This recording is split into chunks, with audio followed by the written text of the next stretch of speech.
Welcome to the DL Gaming Podcast. This week we're going to be talking about Core Keeper, Dead Island 2, and Marvel Rivals. My name is Bobby.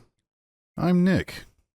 And I actually finished the game this week, but more on that later. How you guys doing this week? Oh my God. I'm doing pretty good. How you been? Good. Just finished playing some Warhammer for about, those things go on for a little while. We have a tiny little army, dude, and it was still like 2 hours. Plus, we don't know really what we're doing, so I think that's making it go a little bit longer too. But it's fun. What about you, Bobby? How's your week been so far? It's been okay. I've got a little bit of time off of work, so I'm looking forward to, doing whatever I want to do. It's Damn. pretty exciting. But it is, when this episode comes out, it will be Christmas Eve, I believe. So happy holidays to everyone. Hope everyone's getting lots of time off to play video games, buying up stuff on the Steam Winter Sale. Seems like we just had a sale. Can you guys hear the music? Yeah. No. Okay, I good. can't hear anything. Okay. But yeah, no, this sale is so weird, and then I'm not complaining about it because like War Thunder's having a sale, and then like a bunch of other games are having in-game sales. I'm like, all right, this is nice. I'll do this. This is cool. And it's just been a good time. Yeah, Christmas is more likely to have in-game sales as well. Yeah, Because, like, everybody in-game does the free holidays. stuff. Yeah. Yeah. Speaking of free stuff, what's going on with the... I guess that's your thing that you're going to talk about, huh, Bobby, and your ping? Yep. So we let's move on to the ping section. I'm going to put in an official request to rename this section. I never liked ping, but we ping things quickly, which means we're just going to bring up something interesting. And what I wanted to remind everyone about is Epic is giving away a free game every day from December 19th to January 2nd. They do this every year. And they give away decent games. Usually the last game is the best one. So last year in 2023, they gave away Death Stranding on the last day. Crazy. This year, we'll see what it's going to be. But the other games they give away are probably games you've never really heard of, but they aren't garbage. Like, they're decent games. So far, they've given away Vampire Survivors, Astrea Six-Sided Oracles, Terratech, and Wizard of Legend. Now, Vampire Survivors, that's a good one to pick up. The only other one I've heard of is Wizard of Legend. But That's a great roguelike. I love that game. Yeah, Super good. I remember you talking about that one. But yeah, so be sure to grab those games when you can. You do have to check in every day and grab that free one, but especially tune in on January 2nd because that should be something pretty good. Oh, so I can't go get Vampire Survivor now? No, Okay. It's one No, day and then it's gone. Yeah, they get I can't say that word. Recidivism. No? Revivism. How do you say it? When somebody goes back to something over and over and over. Retention? Recidivism. There's a name. It's for jail. Never mind. I'm sounding more and more like an idiot. All right. I'm looking it up. The tendency of a convicted criminal to reoffend. Recidivism. Oh, it's only in that. Oh, yeah. I thought maybe it was also for just going back to something over and over. No, just going back to jail. Oh, boo. All right. Nick, what do you got? What are you pinging this week? I saw a very interesting stat because I love stats. Only 15% of people played games made in 2024 on their Steam profiles, which is actually an increase from last year, which was, I believe, 13%. That is crazy, man. Yeah, what it is, and I looked at this, and I was talking to Leslie about this. There's so many people that just play Counter-Strike. There's so many people that just play War Thunder or just play one game, that they can't afford to buy new games or they don't want to buy new games. Yeah. I have a buddy who has 6,000 hours in Ark, dude, and we introduced it to him 4 years ago. Yeah. And it's the only game he plays. He's retired and he plays about 12 hours a day, sometimes 15. Is he good at it? Probably not still. He's just old. Body atrophying at an alarming rate. That does not sound healthy. What's interesting is that he's got a significant other and she's completely okay with it. I know the thing is, like I said, he's retired and his daughter's out of the house. And I'm thinking about it, I'm like, oh man, what the fuck would I do if I was living in Tennessee and had nothing to do and wasn't living near anything cool? Yeah. And I don't know. Hopefully using your legs, because if you're playing 15 hours of video games, I don't know what that does to your body, especially at that age. No, but dude, so when I explain our podcast to non-gamers, they're like, "Oh, if there's not a lot of PC gaming podcasts, you guys should be," and I'm like, "It's not a lot of PC gamers." Well, I think it's just as big as console gaming. I think the numbers. Anyway, there's a lot. There's millions, right? Let's say. Anyway, yeah, there's millions. But of those, most of those people just play one game, so we don't really appeal to them because we're not talking about that one game.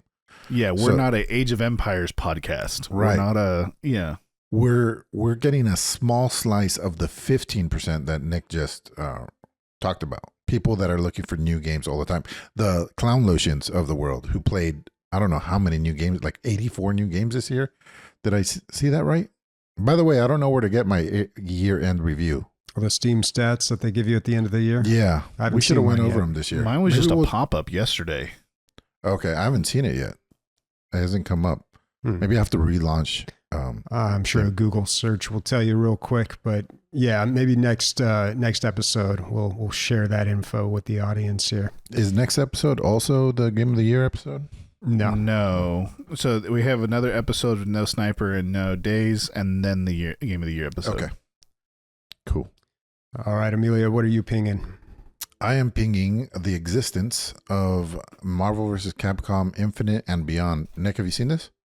I saw it because you put it in the notes, but I haven't seen it like in the wild. Okay, so it's a fan-made mod that they've been working on for 7 years. Maximilian dude is the face of it, or at least he. I don't know if he was the front runner, but he's definitely helped put this whole thing together.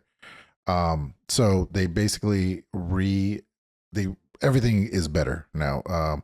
Better graphics, better balancing, better sound, and basically a complete overhaul of the game.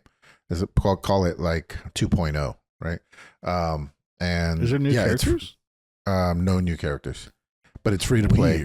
Well, the problem with this game was the balancing, I believe, was the biggest problem with this game. So I used to play Marvel vs. Capcom Infinite a lot. Oh, okay. I didn't know that. I used to go to my friend's house, and we would play about 4 hours a day. Wow. And then all of our other friends would come over, and then we'd wait till it's nighttime, and then go do degenerate shit. But there was characters that can solo the enemy team, and you'd be absolutely annihilating the other person. And then if they pull out the Phoenix Force, they can Phoenix. Or they like another one would be like Dante and Virgil. They would just completely obliviate your team, and it was just it was. The game needed balancing, and it didn't have that like recursion and like re-examination. Recidivism. It didn't have that like re-examination of the meta and everything like that. They just kind of went on to the next project, right? Yeah, I don't think it. I think because the balancing was so bad for so long, it didn't have its competitive scene. And if you don't have a competitive scene, you don't have a meta. If you don't have a meta, you can't balance. So I think that's what happened. There was a competitive scene it was at EVO for like 1 year. That's Marvel vs. Capcom 2. No, yeah, that was the one that was more popular than Marvel vs. Capcom 3. It's still the most popular out of all the MVCs. Anyway, I think this is a cool little thing. Everybody should try this out. Maybe I'll play against you. I will check it out. I think I have Marvel vs. Capcom on my Steam profile. If not, I would buy it right now for like 2 schmeckles. No, I don't think you need it in order to run it. I think it's standalone. Yeah, because it has download instructions. So, but I'm not sure. It might just be a mod, because otherwise, how could you do it for free? It literally says step 1 on how do I install Marvel vs. Capcom Infinite and Beyond. Purchase Marvel vs. Capcom Infinite on Steam. Let's see how many times I could be wrong this episode. Yeah, that's it. Cool. All right, let's move on to highlights. So this is where we talk about games that we have been playing, and I'm going to start it off with Core Keeper. This is a game that I picked up on sale a while ago, and it was highly recommended to me by a family member who said it was really good. I told him that I was looking, for something that could live up to Stardew Valley, and he said, you definitely got to check out Core Keeper. So does it live up to Stardew Valley? No, nothing does. But it's a good game. So it's an open world crafting survival game. It's got that top-down perspective with pixel graphics, just like Stardew Valley, but it's not a farming sim. It's really a crafting survival game. What's cool is you can play up to 8 players.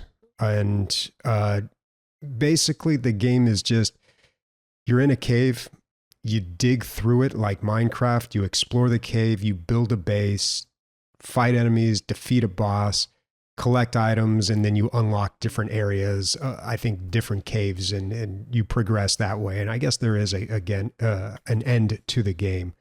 But what's really incredible about this game is it combines so many different things. And it does it really well, too. It's always a pet peeve of mine when a game advertises itself and it just throws out all these buzzwords and it says it does all these things. And I'm like, there's no way you do all that. Well, Core Keeper does all that. It's got farming. It's got base building. It's got combat, even boss fights in it. It's got automated systems like Satisfactory, or what's that other game? Factorio. You know, where you build the lines and connect things. And you can even do that in this game. Like it's incredibly deep as far as the gameplay goes. And it's got that destructible environment where, like Minecraft or Deep Rock Galactic, where you just kind of build and expand. And then of course on top of that, it's like an RPG. You level up, you get XP, you get gear, you can level up your gear. My phone is talking to me for some reason. Bobby, don't forget us. Technology is going to be the downfall. I think love me. No, Put it in, Bobby. I think it thought I said charged. Google or the G word. Okay, I'm making sure it's not going to go off again. All right. So yeah, Core Keeper. It's a pretty good game, but I don't know. You know how I feel about crafting survival games. It's a lot of busy work. The exploration and the combat is cool, and I particularly like the boss fights. Like that's a great thing that I haven't seen quite yet in a game like this. I'm sure it's out there, but I don't play enough crafting survivals to really know about it. I think this game would be a lot better, or my experience would be a lot better if I were playing co-op, because I kind of feel weighed down with all the different things that I have to do.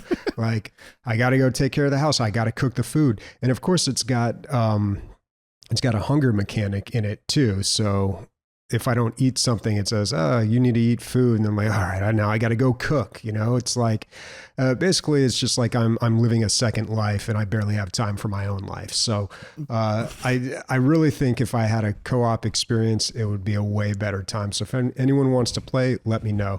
What is really cool is you can run dedicated servers for these. So it doesn't have to be a thing where you just start up your save and then somebody joins you, and then tomorrow you can't play but they want to play, so they can't. So if you had a dedicated server, either of you could jump in anytime. And one thing that I do really like about this, there's like no dialogue in it. I think there's a little bit of story, maybe, like you have to collect these things and like put these artifacts and these statues to unlock something. And I don't know, there's probably like a little bit of story in there, but it's just like, nope, all gameplay, dude. And that's how I like it. So Nice. Yeah, I mean, it's one of those, it's fun with friends. Playing by yourself, maybe not so much. And it is a crafting survival game. So of course it's not really my cup of tea, but I was looking more for the Stardew Valley farm sim, but I got more of like Terraria. Yeah. Bobby, so as you go deeper into the mine, do you build a new town now at this new deeper location, or are you using the first one as your main hub and traveling back and forth on mine carts? Yeah, so I haven't gone down like a level yet, but I've explored enough of the area that I've had to start building a second base and building items to craft things with, just so I don't have to haul myself all the way over back to like the original location. You can even build like railways in between two and just ride a little mine cart to them. But yeah, eventually what you're going to do is like pop up it's almost like a 4X game where you just pop up these little bases all over the place and expand across the map. Yeah, I guess you make little outposts, and then if one is useful enough, it becomes a city. But I can imagine this sounds exhausting with one person, dude. Yeah, it's a bit much for one person. So The I'd really labor, like to do the co-op thing, but I don't want to join someone's game where they just got everything already. You know, That's the worst. Yeah. Yeah. Oh, you mean like Valheim when we played it on our thing? Remember that? That was fun. dude. I came in and they're like, "Here's our mansion, and you can go build something over there on the We rocks." killed God. Yeah, And now Here's your everything stick. dies in one hit. Yeah. Go have fun. Mm. Yeah. Speaking of killing God, Marvel Rivals. The talk of the town in the game community so far right now, for this last week at least. So I decided to play this only because one of my friends who plays Xbox, which we haven't like played games together in like 2 years since he used to PC game. He was like, "Hey, this game's cross-platform. We used to love Overwatch. I don't have time or money to buy a PC. Let's play Marvel Rivals." And I was like, "All right, let's go play."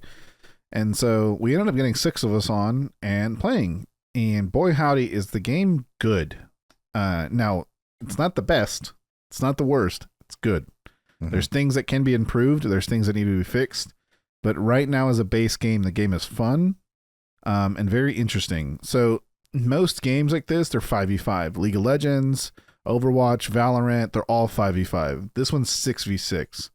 And the reason why I bring that up is that most of these games have like a kind of team comp standard. You have like one support, one damage person of a different type of damage, a kind of like a wild card, and then like a bruiser. In this game, there are only 3 champion types. There is support, which is not called support. There is tank, and it's not called tank. And then there's like a damage dealer, and it's not called damage dealer. Now, are all the...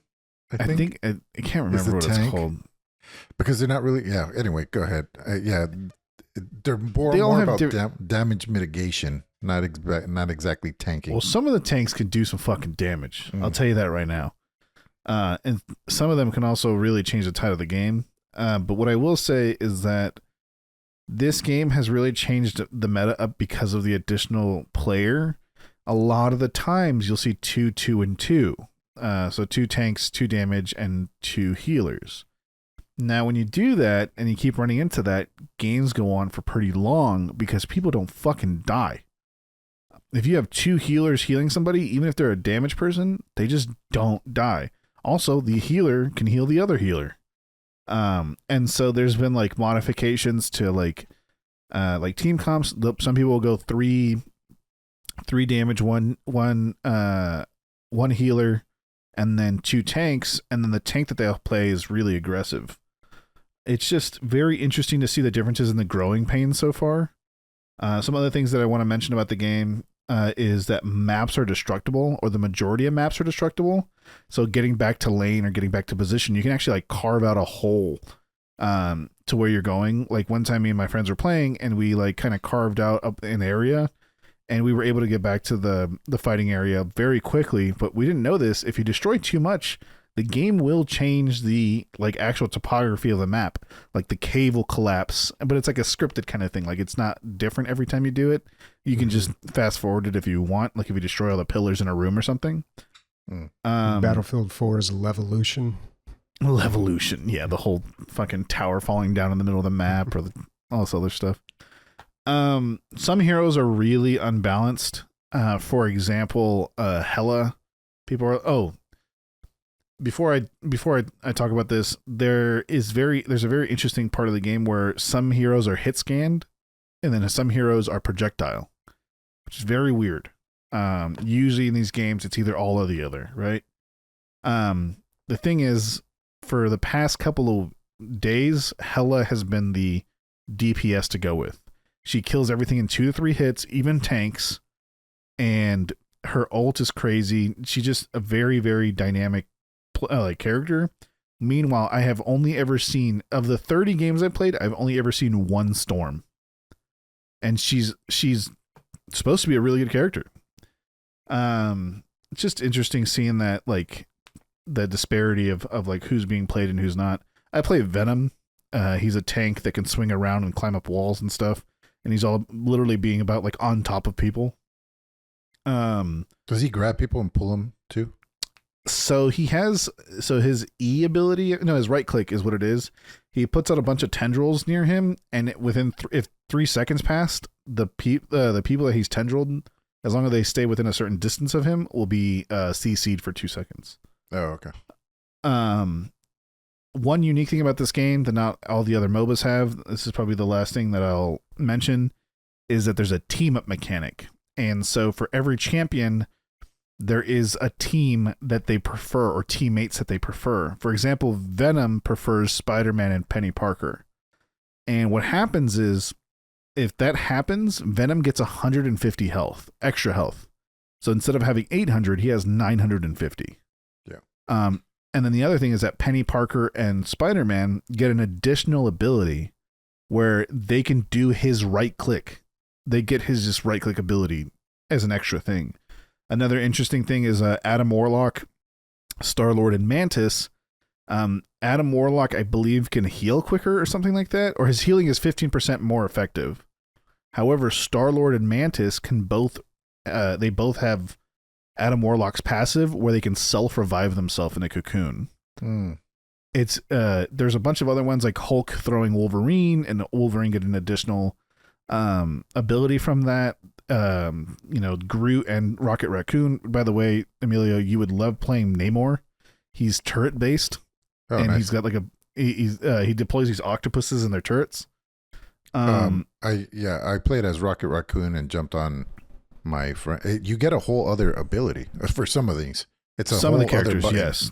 Like you just get this other ability if this other person's on your team, which is very novel. I've never seen that ever before. And I just jumped on this Groot's back, and Rocket Raccoon has a very low viewpoint because he's the shortest character probably. But now I'm top on the shoulders of one of the tallest, so it changed my viewpoint completely. The first time the guy walked into a fucking chasm and we both died from the hole. But the second time we came on, we wrecked. It was great. We got like 4 kills in one run, so that was really fun. I ended up liking Magneto the most. He has a very interesting mechanic where he can either shield himself or shield a teammate and make them invulnerable for about 3 seconds every 12 seconds. So he can kind of turn the tide of 1v1s, or even like if a bunch of people are jumping on one person, he can help that person out get away or help himself get away. And then he can put up a shield, like a big shield, and protect the team every 3 seconds. So there's a category of heroes that me and my friends we call them setup heroes. For example, like Venom is a setup hero because he has a passive ability where he can press F while in the air and dive bomb and knock everybody up, and it's like every 5 seconds. But Magneto, you can send in your damage dealer to go kill their healer, and you just shield them, and you're like, go teleport in there and beat the fuck out of it like the healer, and it's really nice actually. I will say that we'll probably continue playing this game. We created a whole new Discord, not like server, but an extra channel in our Discord for it, and it's just fun. I like it. It's very fun. They're going to be adding Mr. Fantastic, Ultron, I can't remember the other character. The Thing, Invisible Woman, Human Torch. I think Fantastic Four is coming out when the Fantastic Four movie comes out next year. And so it'll be and the other thing is that they're doing the same thing that their card game does. They're not going to release characters one at a time unless they're like really like niche characters. They're going to be releasing them as groups. So, Nick, did you fill out the survey for what? For this game, like at the end of your first playthrough, a survey. No, I didn't. So I did it. It was like it's one of the longer ones, but fuck it. I was like, whatever. So it's free. So let me do my. And the thing I felt like a fucking angry video game nerd because the thing I docked it the most for was like character authenticity for like their abilities or something like that, because I was just like Magneto protecting people just seemed like I was like no with that, and then there's a couple of Namor with turrets. I don't know, but you got to get those guys in there somewhere, like maybe Iron Man should have been a tour guy. I don't know. I'm glad that I don't have to make these decisions. You can't make everybody happy. Everyone's saying that Rocket should have been the turret guy. Yeah, that's he true. Should be the one. He should be the one that could stick turrets to walls and stuff. But he's a healer. Yeah, but he's not a healer in the shows. Like, he blows shit up and makes things. Yeah. Oh boy, comic book nerds getting angry. Yeah, that's what I'm saying. But I know what you're talking about. Yeah, they were pigeonholing characters into roles that they needed to fill, not the other way around. But there whatever. is this is the very last thing I'll say, and I promise, unless you guys ask questions. The two characters that need to be fixed is Scarlet Witch. Her ult literally insta kills anybody that is in it. No matter how much health you have, anything like that, which is pretty fucking broken because the area of effect is not visible, and so you don't really know if you're in it or not, and there is no like vertical range to it, so vertical limit to it. So if you're below her and she does it, you're just dead. And then it's like High Noon, isn't it?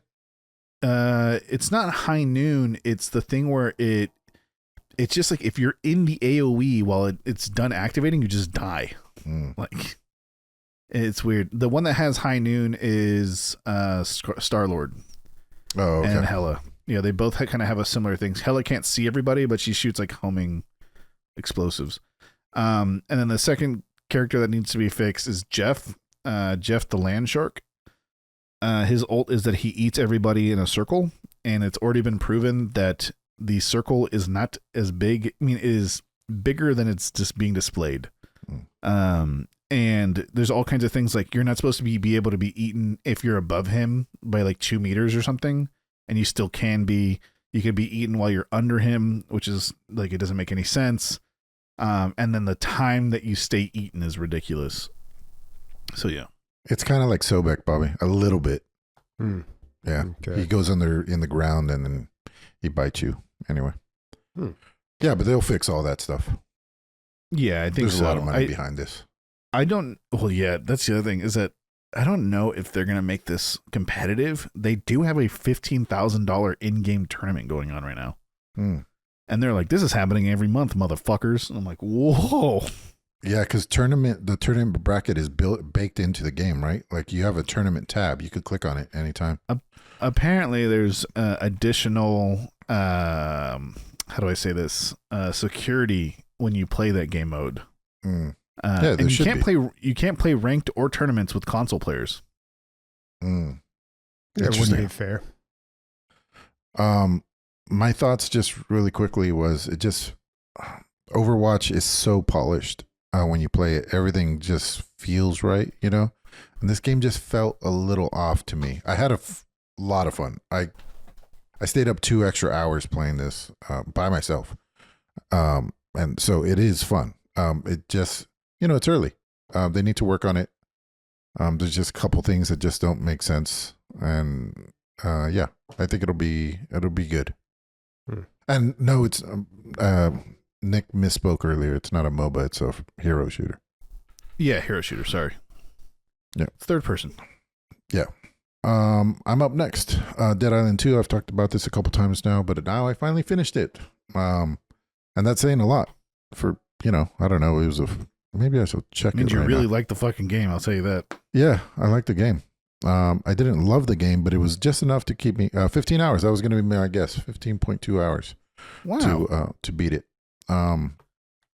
So the things that I liked about it. First of all, it's a first-person zombie survival with a lot of crafting in it, a lot of weapon crafting, modifications on those weapons, a lot of interactions between chemicals. You have toxic, you have fire, you have electricity, you have water. So those things are always interacting, and each of those have their zombie types. It's ridiculous, but there'll be zombies with just a barrel of water on their back. And so when they die, it affects the place like a certain amount. Like the toxic guys kind of make sense because the toxic thing plays into the story. But it's a zombie thing. It's not to be taken fucking seriously. Not like comic books. Not like comic books, yes. How dare you? Okay. Indeed. How dare you, dude?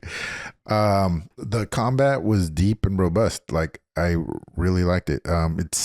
I played a certain way, but I feel like I could have played probably 3 different other ways. I went heavily into counter attacks, so if or parrying.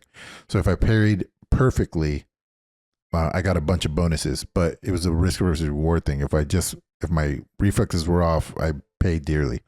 So that's just one way to play. There's many other ways to play. So I liked that it all made sense to me. You know, you don't want them to surround you.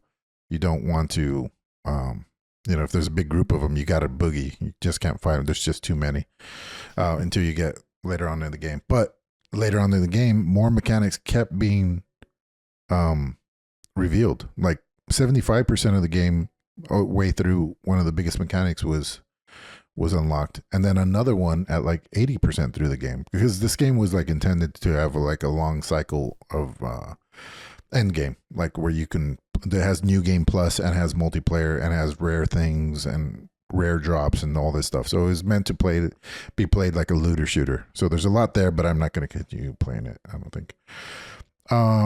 Let's see, there's in content, and then I really liked my main character, and I liked the way she talked, and I liked her attitude in this. She was having a really good time. Like, she would be like, crazy shit's happening. She's like, this is fucking awesome. She had a really good attitude going into the whole thing. She was like hardly ever scared. And so the time that she did get scared, I was like, oh shit, this is some shit right here. It was just a refreshing way that it was like one of these people that are just waiting for the apocalypse to go down. And, she was just having a great time with it. It was really refreshing. Other than that, I'm glad to finally finish a game. The second to the last level was so long. You're caught in the subway, and there's no lights in there, and you have no idea when this thing is going to end. And I think it was like a 2-hour level, and it was a fucking slog. And I'm like, I almost wanted to quit the game because it just took so long. And it was nerve wracking too, because it's scary down there. And I'm glad I finally finished it. And when I came out, and I was like, all right, I don't know if I could do another level like that. But the last boss was like right after that, and I got a save point, so that was good. And I recommend it to anybody like zombies. It's a good fucking zombie game for sure. And that's it. That's my 2 cents. What I thought was funny is I look at the reviews, it's like 75%. But then recent reviews are 92%. I don't know. Maybe after the recent patches, it's gotten a lot better. So people are really liking it more. Okay. I also thought it was funny that the main character on the front, I think, is the same guy. Bobby, remember the Voodoo, what was it? Voodoo song, the rapper guy? Yeah, I can't remember his name. Something, who do you voodoo, bitch? So he's in this game as a character that talks to you and stuff, but he's also on the cover. It's like they're still using this guy as a main guy, but he's not even a playable character. Yeah, it was one of the better parts of the first game. Yeah. So that's it. Nice. Well, that game is on sale for $30 right now on the winter sale, so good time to pick it up. Yeah. I mean, I don't think this is going to happen, but if 3 other people want to play it, then that would make me reinstall it. I'd be down to play this game. I love the first Dead Island. I really like that game.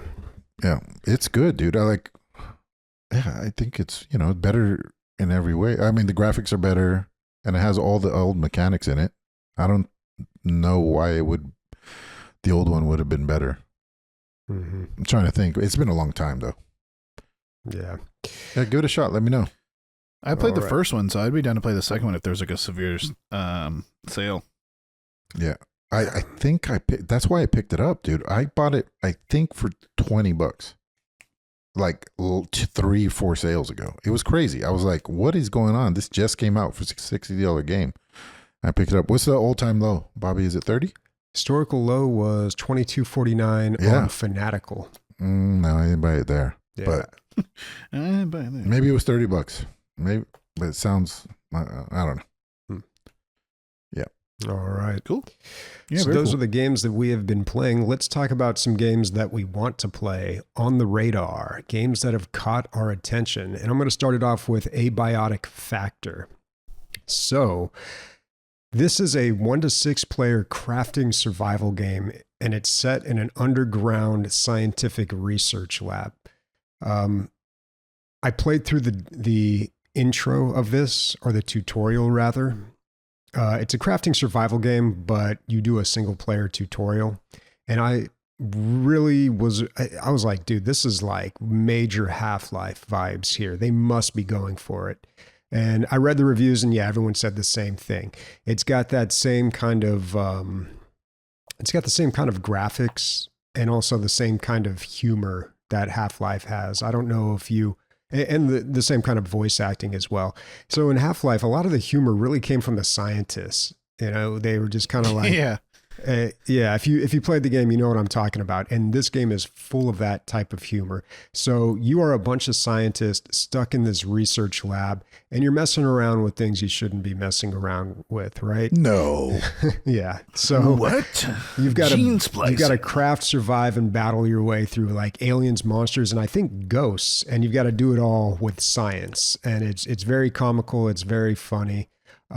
This is also developed by Deep Field Games, and I looked at what else they had made, and they had made a game called Unfortunate Spacemen, which I had forgotten all about. We played this about 4 years ago.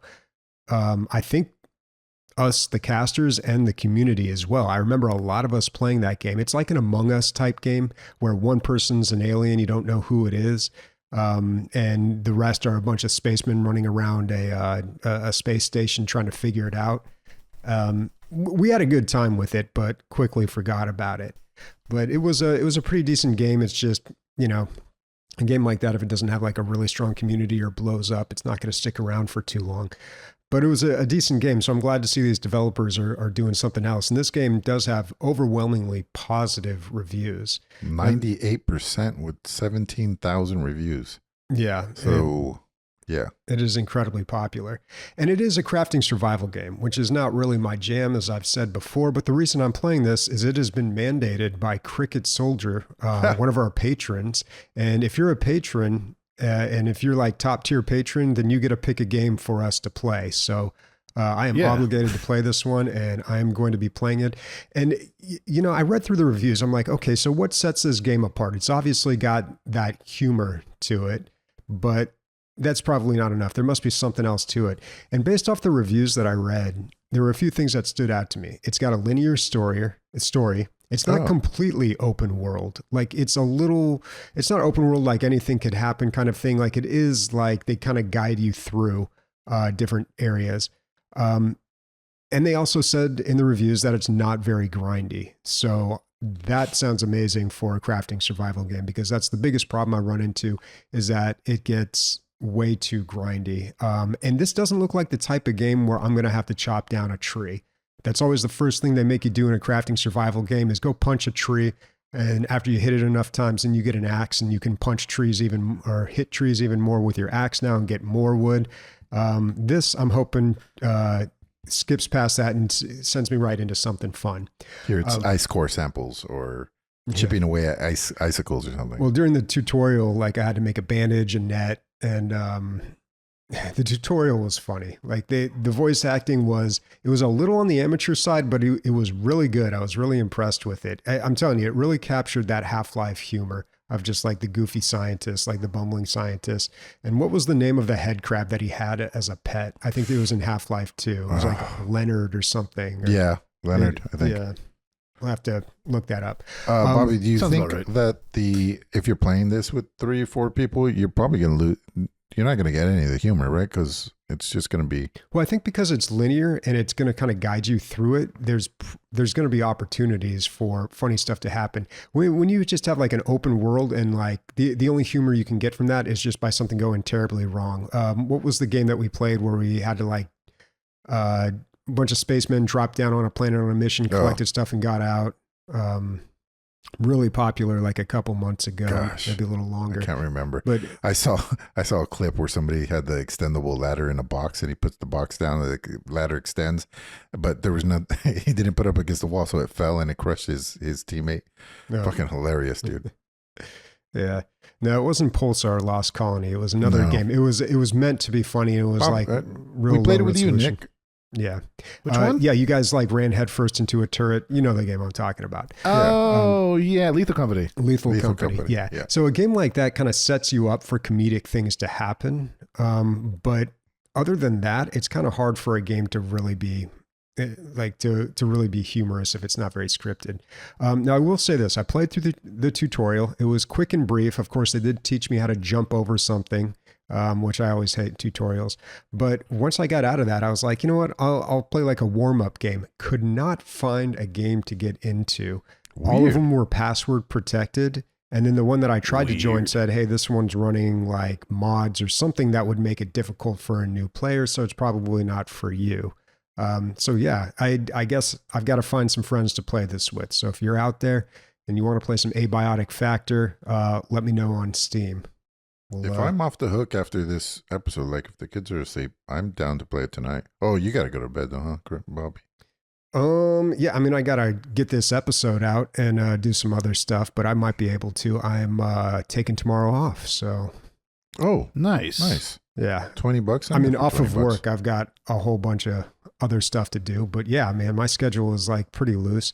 Yeah. And it's $20 right now. It's on sale, typically 25. So, I mean, it's probably worth it. I actually picked it up a little bit cheaper on Game. It looks like Game Billet, but I'm guessing it's French, Game Billet, but it's like $15 there. Save yourself a few extra bucks. They give you a Steam code. You can get add it to Steam. It's a deal. All right. Nice. So yeah, that was Abiotic Factor. So my on the radar is the announcement from Larian Studios that Baldur's Gate 3 will be getting a new patch. And you're like, Nicholas, why is that big? Why is that an important thing? Well, they're adding 12 new subclasses. So a subclass for every single class in the game. And of course, new dialogue, new story mode, there's like a new crossplay photo mode. However, the new subclasses are insane. There's some homebrew subclasses that are being added, like the Drunken Fist Monk. There's some ones that were very desperately needed. For example, the Death Domain Cleric, which is like the cleric that everybody plays when they don't play like a Goody Two Shoes cleric instead of the Stealing Cleric, which is stupid. There's an Arcane Archer that's coming. I can't remember the Druid one. Circle of Stars. Circle of Stars, yeah.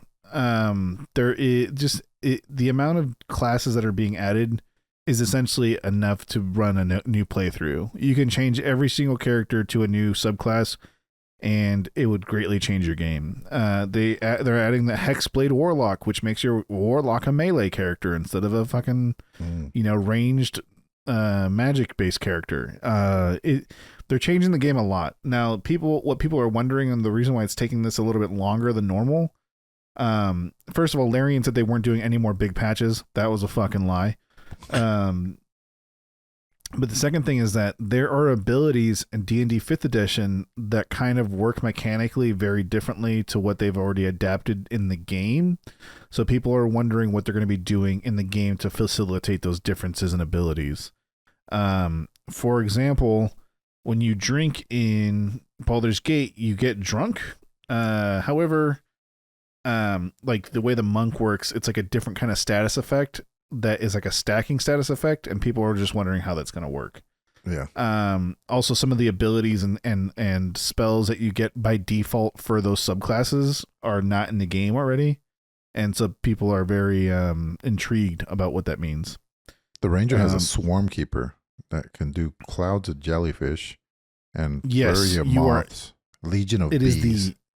It is the pack, or like how do I say it? Like, you get a pack of animals to help you, as opposed to like a single strong one. Yeah, yeah. And then Bobby, here's yours, the rogue swashbuckler. Yeah, that's the other thing is they don't have guns in the game, so it's like, do you have like the idea of the rogue swashbuckler? Guns, or are they gonna? I don't think so. Nobody knows, right? The thing is with the swashbucklers, the idea is that you're good with both. You're not amazing with both. You're good with both, and you really benefit from using a ranged attack and then running in for a melee attack, or melee attacking and then getting a free disengage to run away and shoot.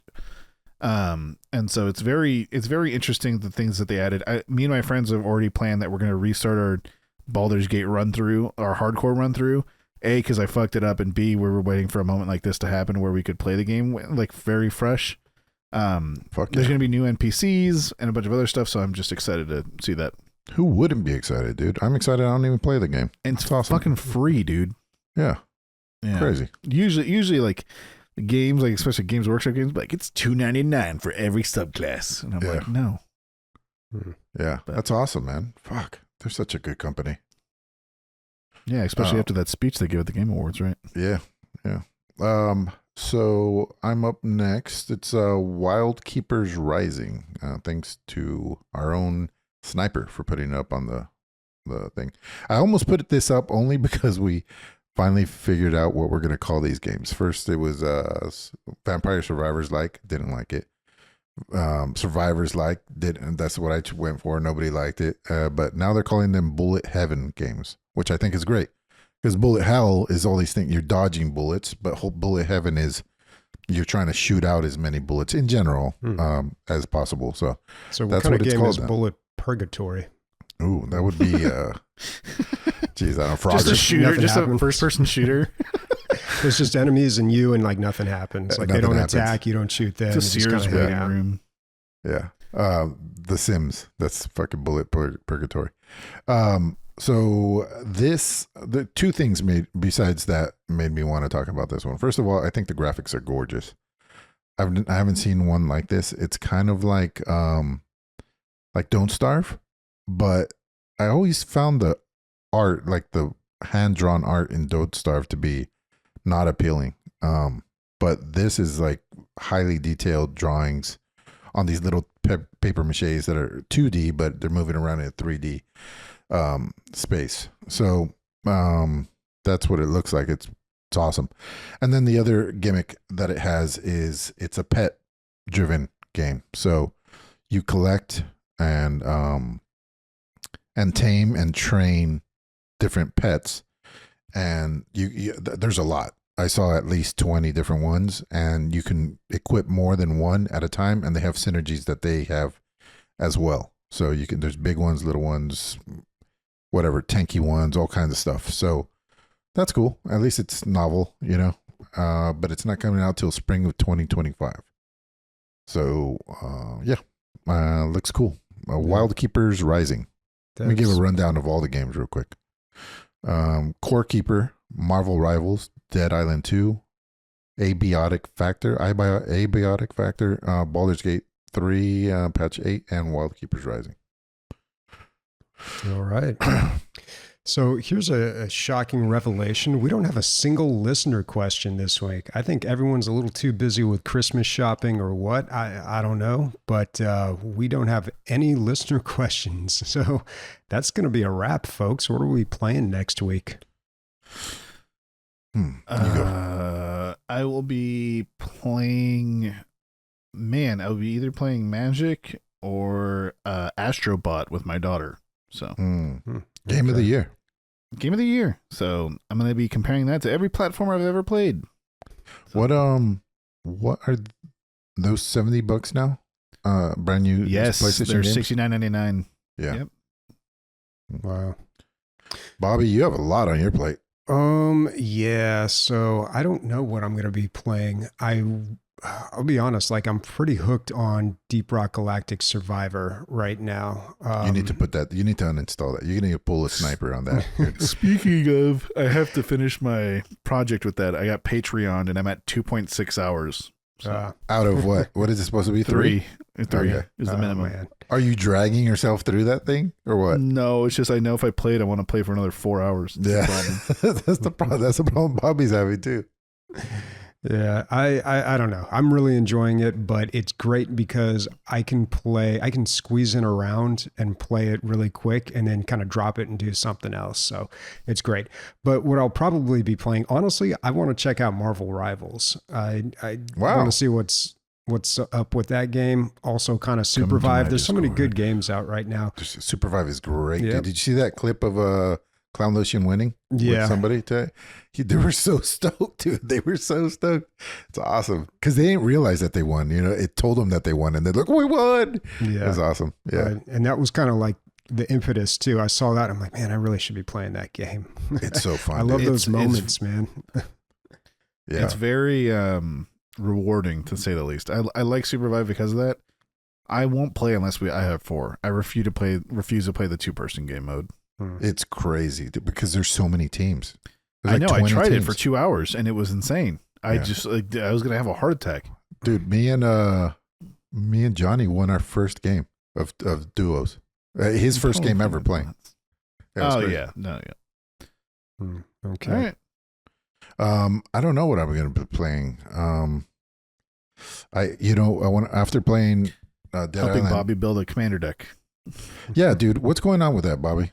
What are we doing here? Yeah, I know. I might have time to do that this week. So yeah, I've got $100 gift card to TCG Player. I need to get a commander deck going.